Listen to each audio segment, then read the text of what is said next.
जंग का ही माहौल बना हुआ था, जो इस मुश्किल दौर में उन्होंने हिंदू मुस्लिम सिख इत्तेहाद और भाईचारे का जो माहौल है उसको कायम और दायम रखा। किसी एक मजहब को निशाना नहीं बनाया।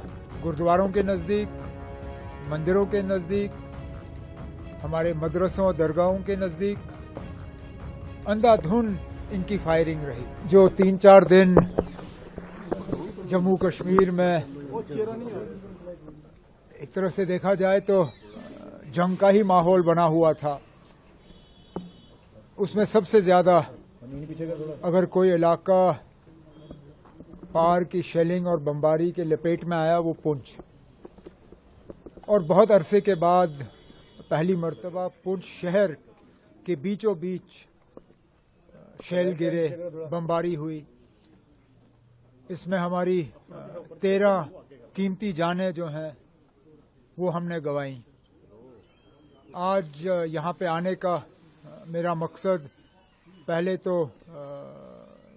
मैंने कोशिश की कि उन घरों में कम से कम मैं पहुँचूँ जहाँ ये सबसे बड़ा सामिया पेश आया। उसके बाद यहाँ की सिविल सोसाइटी से मेरी मुलाकात हुई और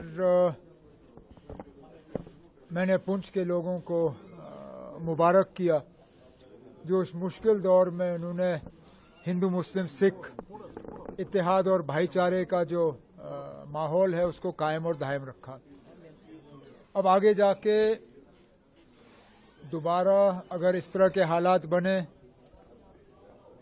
तो इतना जानी नुकसान ना हो, उसके लिए कुछ मशवरे, कुछ सुझाव सिविल सोसाइटी की तरफ से हमें मिले हैं और उन पे हम अमल जो है करना शुरू करेंगे। उमर साहब, इस बार पाकिस्तान की शेलिंग ने रिलीजियस स्ट्रक्चर, रिलीजियस इंस्टीट्यूशंस, गुरुद्वारास, मंदिर, मदरसास को भी हिट किया। उन्होंने इस शेलिंग के दौरान किसी एक मजहब को निशाना नहीं बनाया, बल्कि जिस तरह पुंछ के लोगों ने हिंदू मुस्लिम सिख इत्तेहाद का जो सबूत दिखाया, इन लोगों की बमबारी भी इसी तरह रही। गुरुद्वारों के नज़दीक, मंदिरों के नज़दीक, हमारे मदरसों और दरगाहों के नज़दीक अंधाधुन इनकी फायरिंग रही। अब चलिए वो किस तरह इसको समझा पाएंगे मुझे मैं जो 3-4 दिन जम्मू कश्मीर में एक तरफ से देखा जाए तो जंग का ही माहौल बना हुआ था, उसमें सबसे ज्यादा अगर कोई इलाका पार की शेलिंग और बमबारी के लपेट में आया वो पुंछ। और बहुत अरसे के बाद पहली मर्तबा पुंछ शहर के बीचों बीच शेल गिरे, बमबारी हुई। इसमें हमारी 13 कीमती जानें जो हैं वो हमने गंवाई।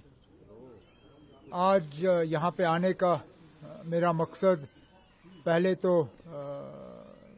मैंने कोशिश की कि उन घरों में कम से कम मैं पहुँचूँ जहाँ ये सबसे बड़ा सामिया पेश आया।